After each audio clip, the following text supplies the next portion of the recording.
If there is more to this life, if there is more, let me see. If there is more to this life, if there is more, rescue me.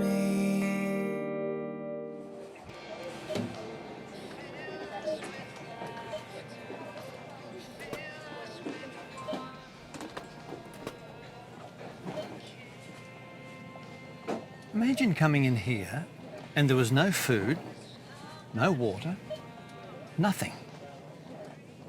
Supermarkets between air and cans were packed are with families already from low opening time this in morning. food, which Desperate have to now stock up claimed on at least water, 7 lives. coffee, Another sugar, 288 people have been injured in the demonstrations against the rising cost of The living. clashes were sparked by a 30% rise in bread prices, a huge hike for a country with an average wage of $37 a month. The result is And on the riots commodity the markets, streets. food prices soaring to levels never before seen.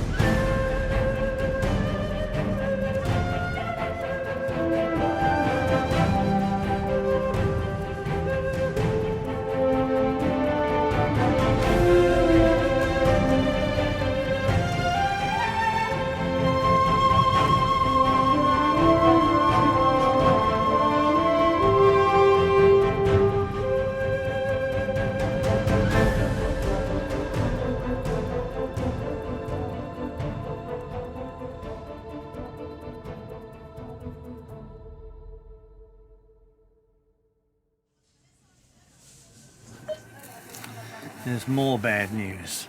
You know, if I went shopping and there was really nothing on these shelves, I think I'd panic a bit. I'd be thinking, what's going on? I mean, this is how I survive. And we can't eat plastic. Food security will be the greatest challenge to civilization this century, with food shortages leading to higher prices, political instability and mass migration, warn scientists, farmers and academics. Is this where we're headed? What's going on? Who's in control? Can't happen to me? Or could it?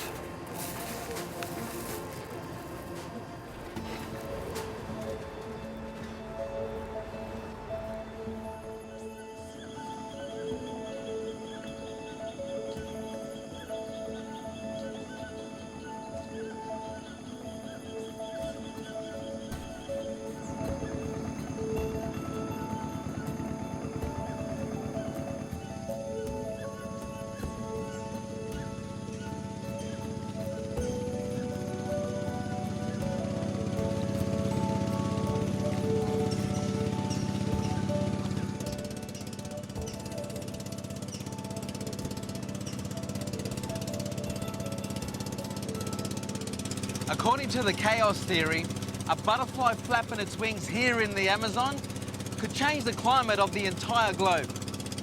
Well, that seems a bit of a stretch, but what's happening just up here, this is easy to believe.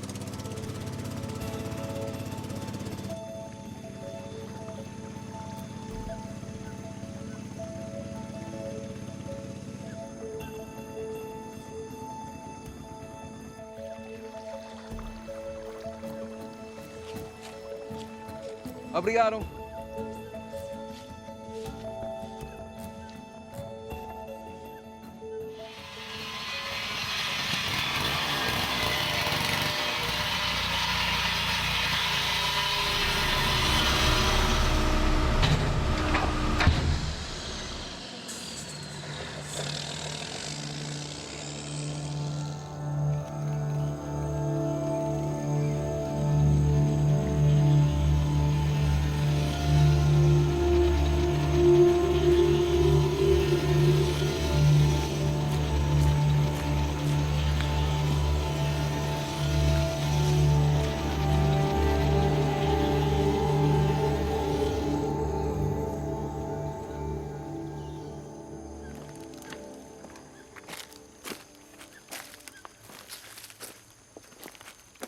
A few weeks ago, this was lush rainforest, but look at it now.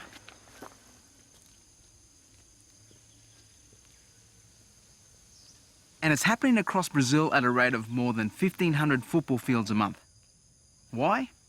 Well, 350,000 more people are born on the planet every day, so we need a lot more resources.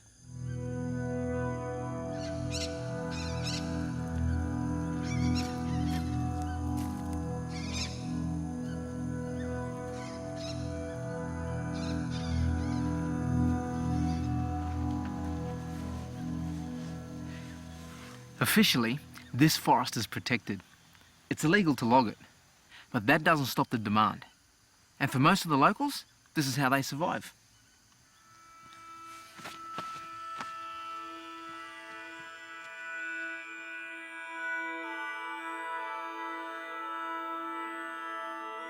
We cut down the forests, use what we can and burn the rest, which pumps carbon into the atmosphere. We exploit people and resources, but that's okay because we want cheap food and even cheaper toilet paper. Do it in bulk, keep it cheap, spread it around the world.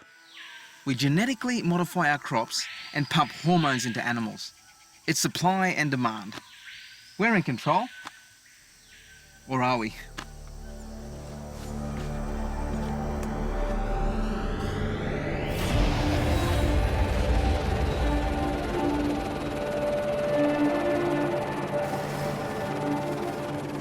These crops are short-term. They wreck the soil, so we have to fertilise. It's got to be artificial because the natural stuff's almost gone. This soil's now exposed to sun, wind and rain. This leads to erosion. The fertilisers pollute the rivers, this poisons the water, kills the fish and anything else that drinks it. And once we've used it up, guess what? We have to cut a bit more forest down.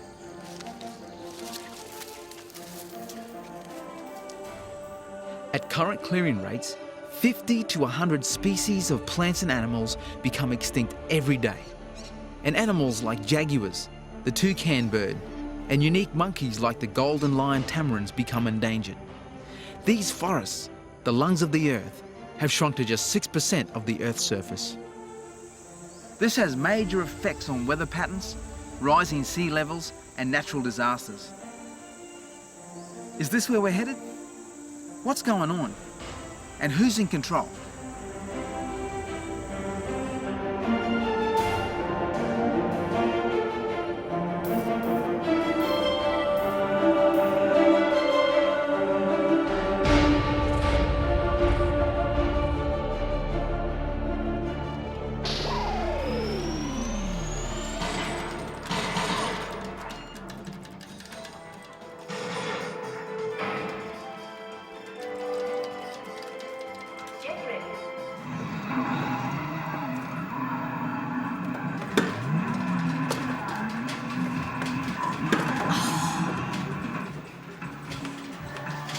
No, we're doing a pretty good job of destroying the environment, but we're doing an even better job of destroying ourselves.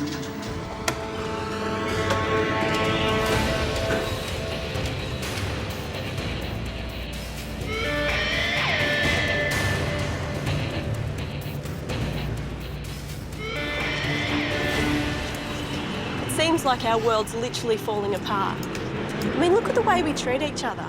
How many of us are feeling used and abused? Unhappy, lonely, afraid. You know, we're connected to more people than ever before, yet we still seem to feel isolated. It seems that people only care about themselves.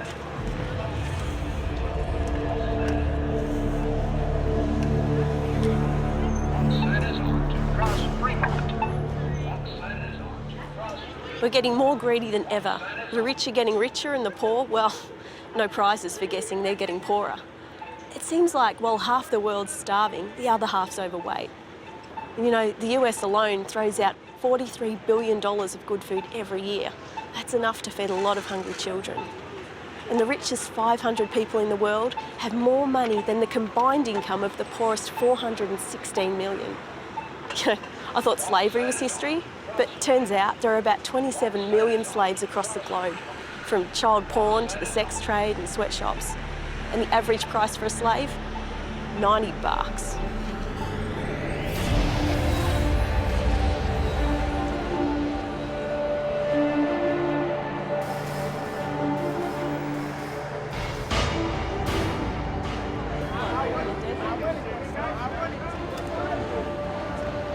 Now, when I was a kid, the worst thing we got in trouble for was chewing gum or smoking behind the sheds.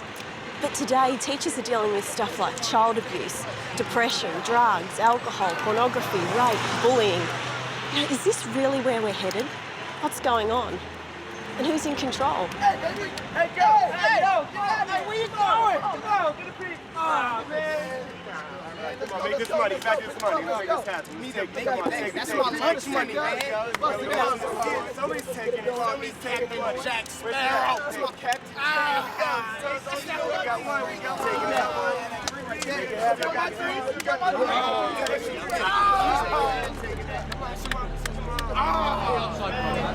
Stevie, you come in. 12.15 is the last set. What do you want to do? What's your Potraga? At 15, 30,000. Take it. On 90 grand. On 90 grand. 232 on 90 grand. One thing we've now discovered about the world's economy is that those controlling it are rolling the dice. It turns out it's a game with dire consequences. It used to be that when a bank, corporation or a country collapsed, well, that didn't necessarily affect me. But now it seems like something over here crashes, interest rates skyrocket, or property prices collapse, and I could lose my house. Makes you wonder where it's all headed, doesn't it? Lindsay, why are we in this mess, do you think? Well, I think a big portion of it we can blame on the consumers. Now, over the past several decades, consumers have ramped up debt without any consideration of how to pay that back. Specifically in the U.S., we've seen the American consumer use their house as a virtual ATM machine.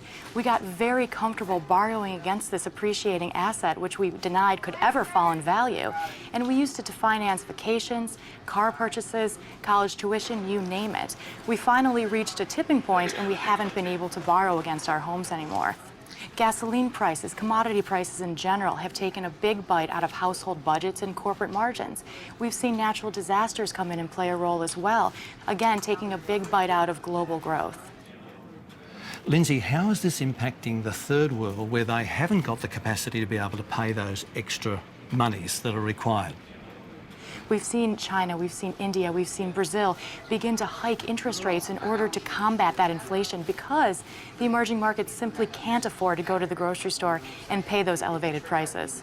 Now, particularly here in the U.S., energy prices have been doing the exact same thing. In fact, the average household is spending an additional $200 just to fill up their family car at the pump. So again, that's taking billions of dollars out of other goods and services and moving it into energy purchases. Well, what about natural disasters? I mean, they're hidden, we don't know what's coming. True. And they will affect the economy, won't they? Sure, they'll affect the economy in terms of adding volatility, specifically to the commodity markets on a month-to-month basis.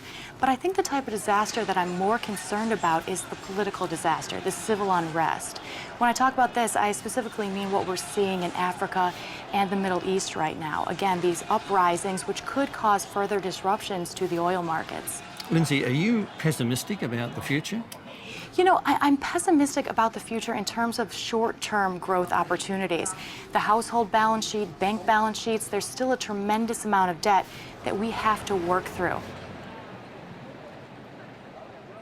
Some of us spend all our years trying to accumulate wealth. And for what? In a moment, it can disappear. Maybe this is what Jesus meant when he said, "For what is a man profited if he gain the whole world and lose his own soul?"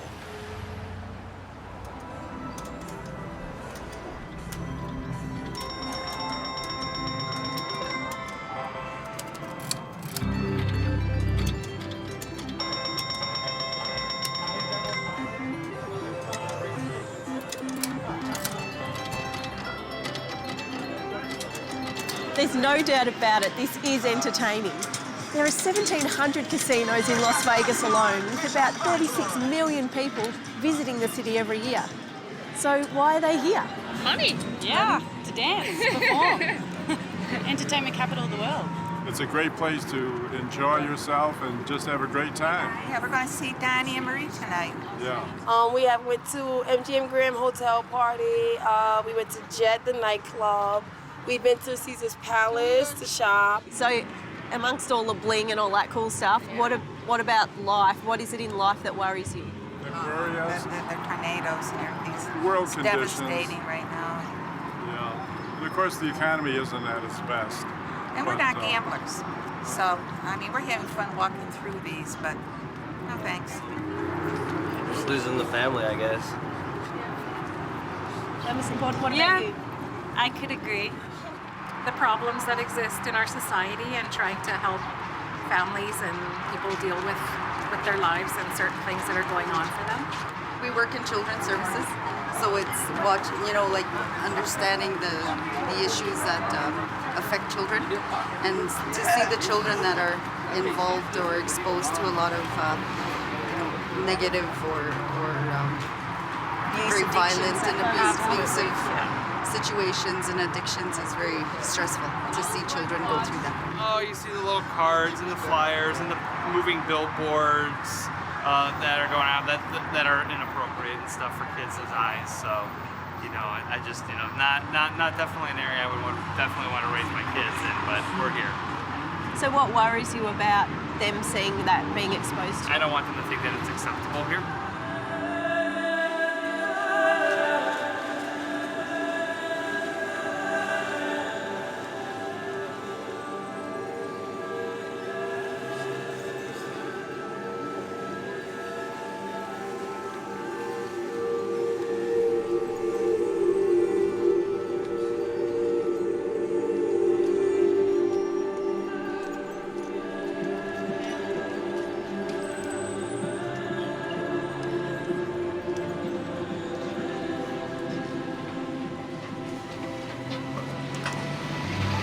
Some people come here for fun, some come to change their lives. But for others, it's an obsession or an addiction, a way to escape the reality of their life. And with all the bad news and bad stuff going on in the world every day, why wouldn't you want to escape it? We're stressed, we're depressed, we're fearful of the future. What we really need is a little hope. But all we seem to find is a headache in the morning.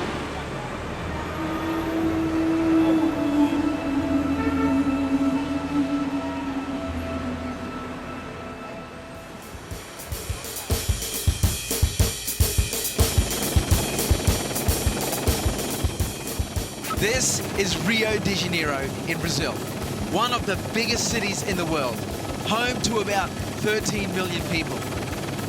Our world's population is growing so fast that we are literally running out of food and water. Not to mention, where do we all fit? Steve Johns, head of the biology department of University College in London, says that humans are 10,000 times more common than we should be. He goes on to say that without farming, the world's population would probably have reached 500,000 by now. There's probably more than 500,000 people in that little area of Rio just there.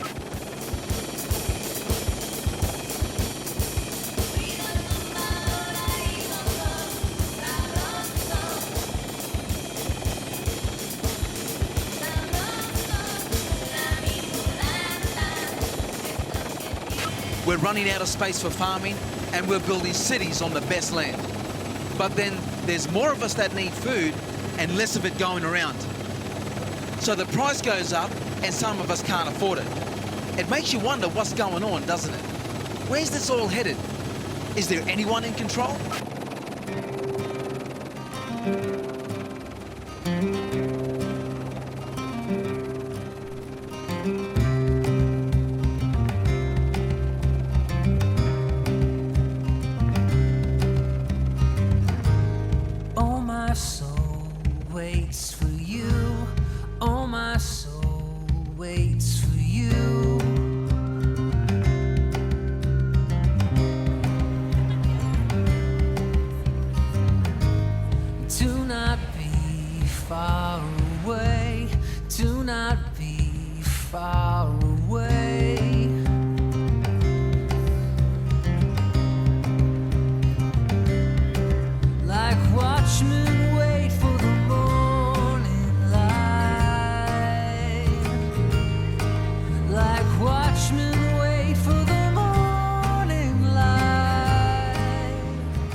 I know what you're thinking.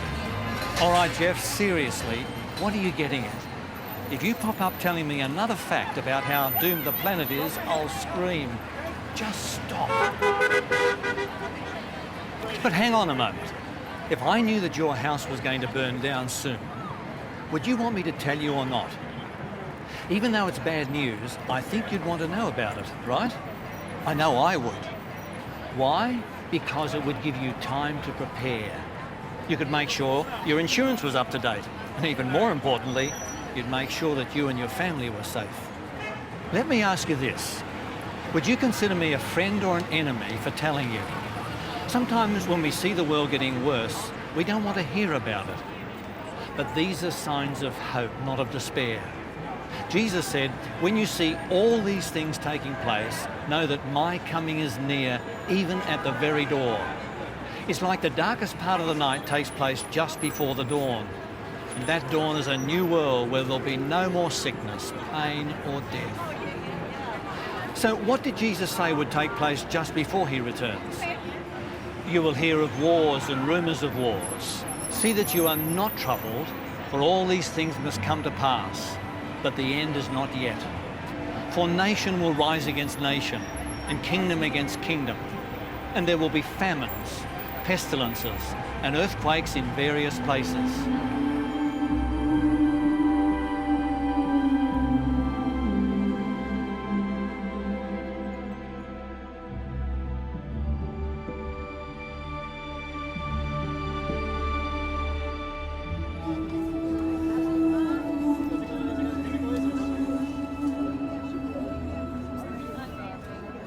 Jesus also talks about the state of the world right before his return.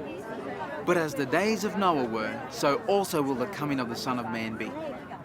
The world just before the flood was violent and corrupt. In fact, it was so bad that God said, enough's enough. This world needs a brand new start. The Apostle Paul gives us an insight into the morals and values of society in the last days of Earth's history. But know this, that in the last days perilous times will come. For men will be lovers of themselves, lovers of money, boasters, proud, blasphemers, disobedient to parents, unthankful, unholy, unloving, unforgiving, slanderers, without self-control, brutal, despisers of good, traitors, headstrong, haughty, lovers of pleasure more than lovers of God, having a form of godliness but denying its power. Sound familiar?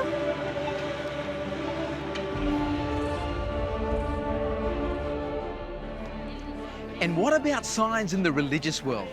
Well, there's plenty of them. Jesus warns us, take heed that no one deceives you, for many will come in my name saying, I am the Christ, and will deceive many.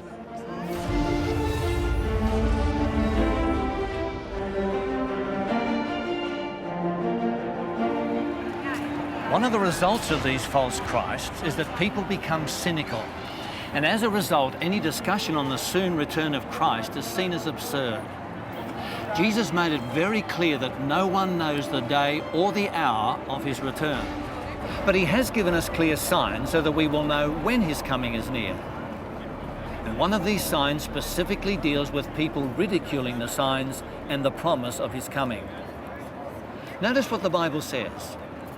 Knowing this first, that scoffers will come in the last days, walking according to their own lusts, and saying, where is the promise of his coming? For since the fathers fell asleep, all things continue as they were from the beginning of creation. There is one specific sign that is taking place right now. Jesus said, and this good news of the kingdom will be preached in all the world as a witness to all the nations, and then the end will come. You know, communication and technology have exploded to the point where this final message of hope can reach across the globe and everyone can hear it. This is not a secret message. It's not for an exclusive club. This is an open invitation for all of us.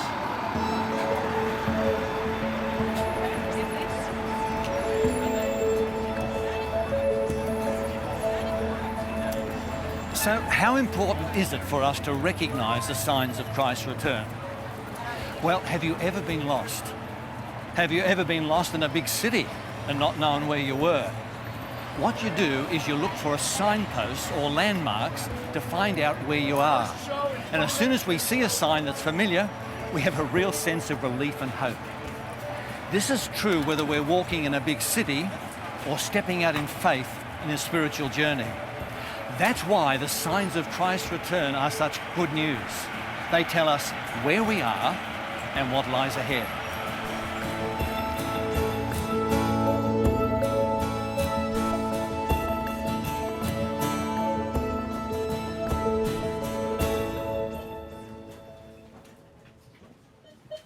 Some may think that these signs are not new. We've had wars, famines and natural disasters for thousands of years. But let me tell you what's different about today. Extreme weather events and natural disasters are increasing in frequency and intensity, says the chairman of the United Nations panel on climate change. They're happening more often and they're stronger than ever. And all these signs in society, finance, natural disasters, the environment, relationships, they're all happening together now. Jesus said, when you see all these things, know that my coming is near. And we can trust Jesus because what he said would happen is happening before our very eyes. You know, everywhere I look, I see signs that hope is coming. The rescue Jesus promises is on its way. And what a promise! He will wipe every tear from their eyes, and there will be no more death, or sorrow, or crying, or pain. All these things are gone forever. Now, that's a future to look forward to.